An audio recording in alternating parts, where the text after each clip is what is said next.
Hello students, good morning. कैसे हो? पढ़ाई आपकी बढ़िया चल रही है? जहाँ तक मेरा मानना है, आपने पूरी तैयारी से अपनी पढ़ाई पर ध्यान देना स्टार्ट कर दिया होगा। घर पर रह कर के ऑनलाइन क्लासेज के माध्यम से आपको जो पढ़ाई दी जा रही है उसका आप भरपूर फ़ायदा उठा रहे होंगे। कोई भी ऐसा तो नहीं है जो फ़ायदा नहीं उठा रहा है। तो दोबारा से आपका स्वागत है ऑनलाइन क्लासेज में। हम हिंदी की क्लास में दोबारा से आपको लिए चलते हैं और वही आते हैं जहां हमने छोड़ा था।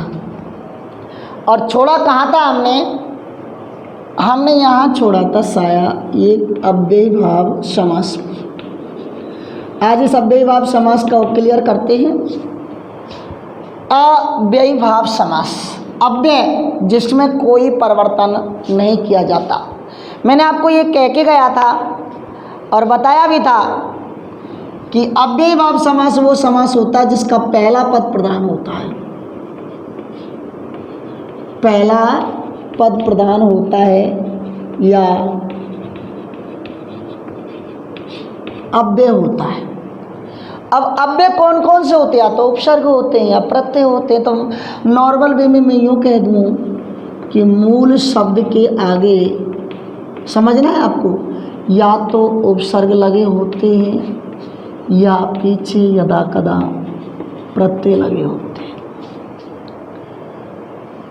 मूल शब्द भी शब्द जिनमें ना लग जाता है तो क्रिया बन जाती है, धातु कहलाती है संस्कृत में। तो इन उपसर्ग और प्रत्ययों का अर्थ नहीं बदलता, ये यदा कदा ऐसे कैसे रहते हैं और मूल शब्द के अर्थ में जुड़ करके उस शब्द के अर्थ में परिवर्तन कर देते, खुद नहीं बदलते।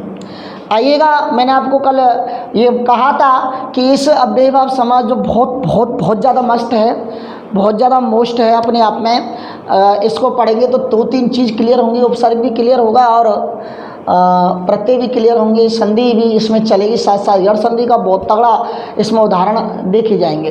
तो मैंने कहा था मेनली जो 22 उपसर्ग होते हैं उनमें से 8-9 उपसर्गों के उदाहरण इसमें काफ़ी दिए जाते हैं। एक एक उदाहरण करते अपन चलेंगे। मैंने कहा था ए आ आव आव आप आपी आवी आदि नी सु सम दुर्दो सुनिरु निसु प्र प्रति पर परा यथा आदि, ये पूछे जाएंगे सब। तो अपन एक एक शब्द पर चलते हैं, एक एक उपसर्गों के कुछ उदाहरण लिए चलते हैं आपके सामने और आपको देखेंगे कि इनके अर्थ भी होते हैं उपसर्गों के। तो यहाँ आप सबसे पहले तो ऐसे सारणीबद्ध बना लें, उपसर्ग का नाम, अर्थ और उदाहरण। फिर यहाँ समास का नाम देख लें अपन, ठीक है। तो सबसे पहले फर्स्ट उपसर्ग पर चलते हैं और फर्स्ट उपसर्ग हमारा अपने हिसाब से देखिए जिनको प्रयोग किया जाता है, अनु। कौन सा है साहब? अनु।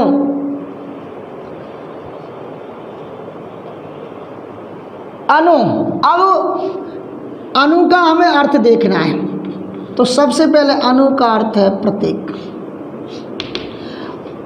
स्टूडेंट्स, आप गौर करें कि एक एक शब्द के अर्थ 1 से 2 हो सकते हैं।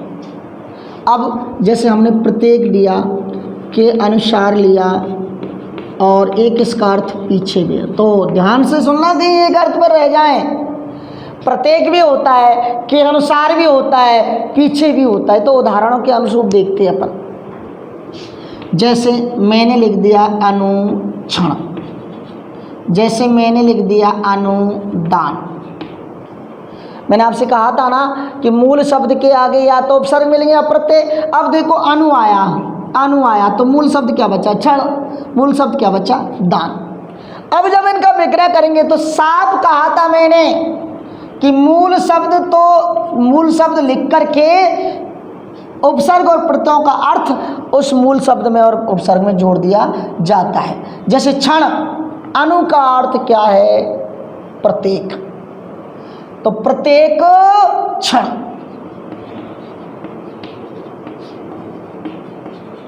अब मूल शब्द क्या है? दान। अनु का अर्थ निकला यहाँ के अनुसार, दान के अनुसार। अब जैसे आ जाए अनुगमन, गमन के पीछे, जैसा कोई आ रहा है तो उसके पीछे पीछे चले जाओ। तो यहाँ आपको उपसर्गों में देखो, उपसर्ग भी आपको याद हुए, अर्थ भी उनका साथ साथ चल रहा है और साथ साथ उनके क्या चल रहे हैं? उदाहरण चल रहे हैं। तो पहला उपसर्ग हमने लिया था अनु। कौन सा लिया था? अनु उपसर्ग। अर्थ क्या है इसका? प्रत्येक के अनुसार या पीछे। अगर हमें इनका अर्थ याद है उपसर्गों का तो अपन समास जब विग्रह करते हैं तो कोई दिक्कत नहीं आएगी। नंबर 2 पे चलते हैं। थोड़ा ना इसे मैं साफ कर लेता हूँ।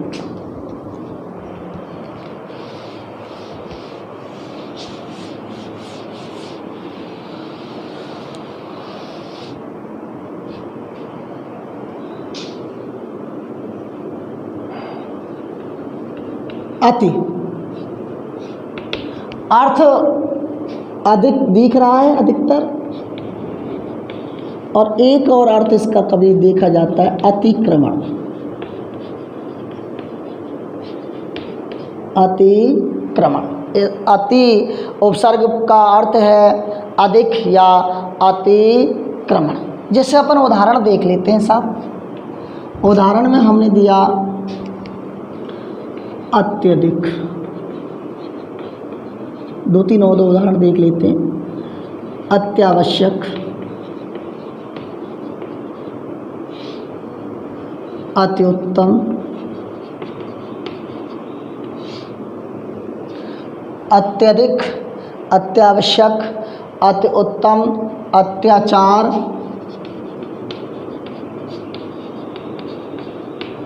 अत्याधुनिक। मैंने कहा था ना, संधि भी इसमें देखते चलना आप। यण संधि, यवरल है तो पहले आधा अक्षर आएगा तो वो यण संधि कहलाएगा। यण संधि को आपको पता है कि यवरल से पहले जो आधा अक्षर आता है उसे पूरा कर लेते हैं और या को ई बना देते हैं और वा को ऊ बना देते हैं। तो देखिए यण संधि के हिसाब से अति प्लस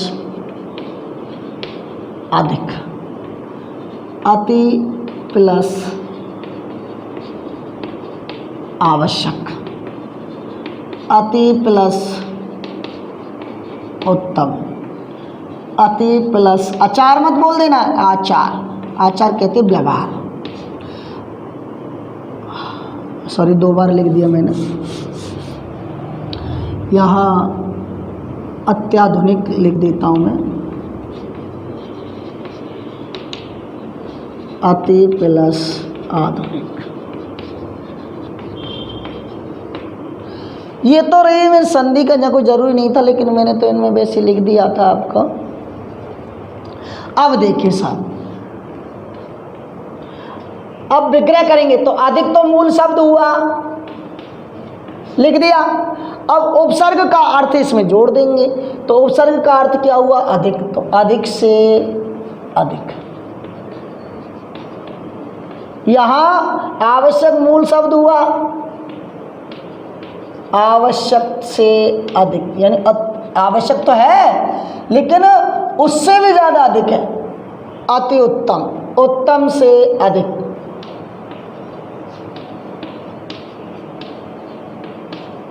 अति उत्तम। अत्याचार यानी आचार का अतिक्रमण, यानी जो व्यवहार है हमने वो क्रॉस कर लिया। और आधुनिक से अधिक यानी मॉडर्न से भी ज़्यादा न्यू मॉडर्न है।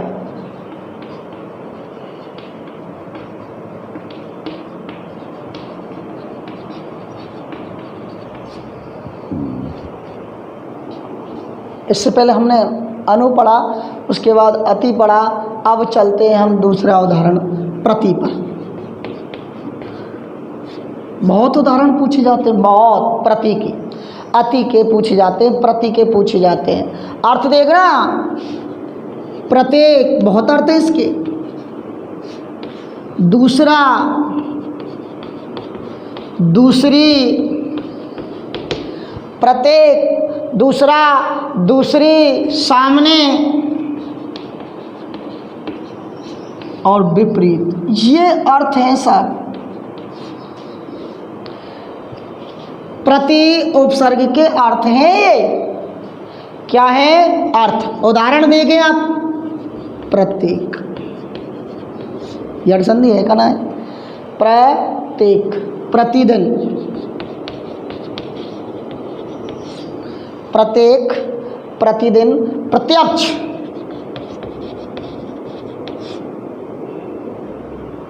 प्रत्येक, प्रतिदिन, प्रत्यक्ष, प्रतिध्वनि,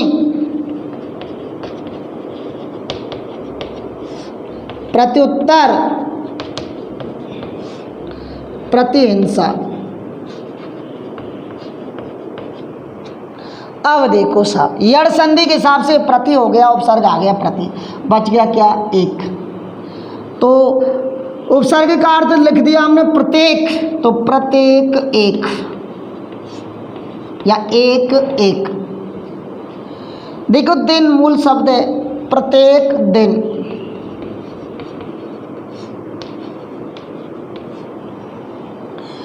अक्ष धुरी, प्रति अर्थ हुआ है सामने, आंखों के सामने। कहते ना मैं तो सब प्रत्यक्ष देखूंगा। प्रतिध्वनि, यह मूल शब्द ध्वनि आया, तो प्रति करते हैं दूसरा, ध्वनि की दूसरी ध्वनि।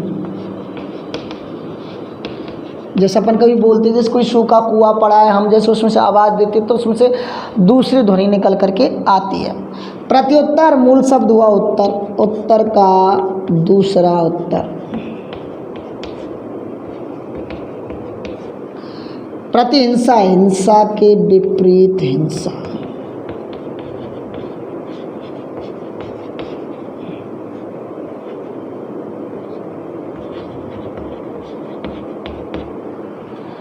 हिंसा के विपरीत हिंसा। बच्चों इनका तुम्हें अर्थ याद रखना जरूरी है।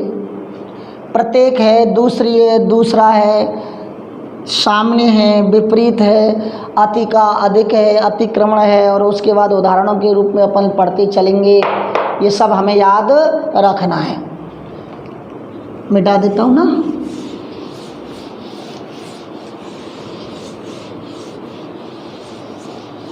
कितने हो गए? 3 हो गए ना। चौथा तो मैंने एक बता भी दिया था, फिर भी मैं और लिख देता हूँ। आ अर्थ बताया था मैंने, बोलो क्या बताया था? तक या से लेकर, जिसमें हमने उदाहरण दिया था आ जन्म, आ मरण, आपाद मस्तक, आ जानु बाहु। ये मैं बता चुका था, तो उसे नॉर्मल वे में छोड़ दें आप। आमिस्तक जन्म से लेकर आमरण मरण तक, आ पाद मस्तक सिर से पैर तक, आ जानु बाहु घुटनों तक बाहों वाला। 4 होने के बाद अब अपन अगले पर चलेंगे। यथा, बहुत पूछा जाता, बहुत अर्थ वो जानते होंगे के अनुसार या के जैसा। जैसे यथाशक्ति, शक्ति मूल शब्द है, तो शक्ति के अनुसार।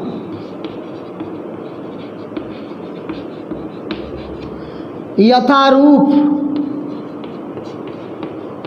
मूल शब्द रूप है, रूप के अनुसार। यथाक्रम, क्रम के अनुसार। कोई सा भी उदाहरण देख लें आप, यथाशक्ति, यथाक्रम, ये सब इसमें आएंगे यथा में। अगला उपसर्ग देखिए आप, अगला उपसर्ग है नी,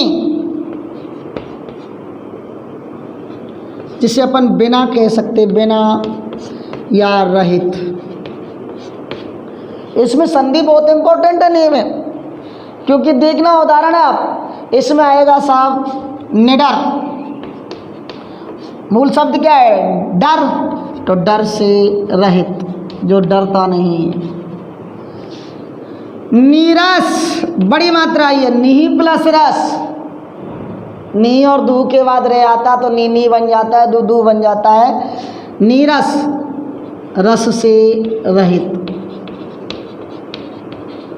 ऐसे आता है नीरव, रब कहते हैं शोर, शोर से रहित। ऐसे आएगा निरोग, बड़ी मात्रा का आएगा सब, नी उपसर्ग आएगा, रोग से रहित, रोग से रहित, रोग से रहित। ये सारी चीज इसमें आएंगी सब। तो हम इसमें देखते हैं यथाशक्ति, शक्ति के अनुसार, यथारूप, निडर, नीरस, नीरव, निरोग। हम इन उदाहरणों को देख रहे हैं और अगले जो उपसर्ग है हमारा उस पर चल रहे हैं। अगला है बे, वही अर्थ है रहित और बिना, रहित और बिना।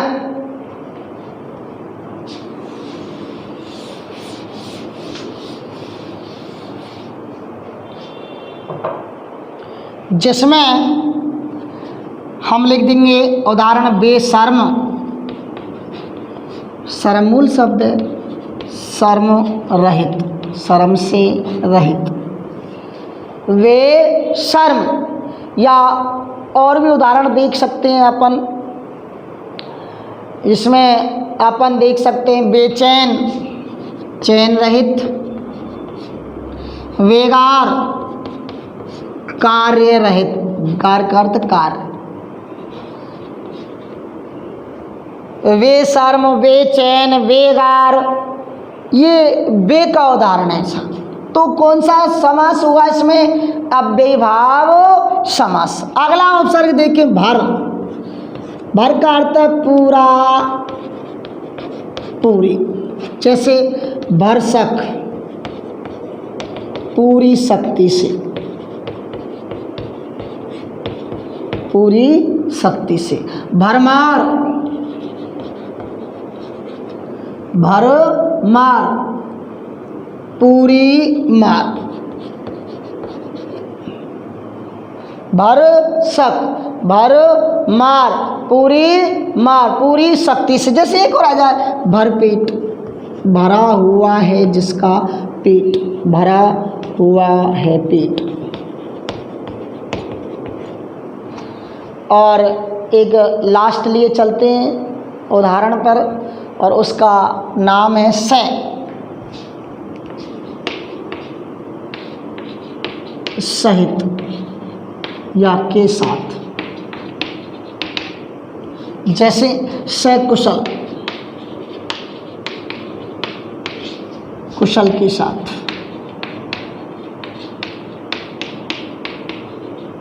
सप्रसंग,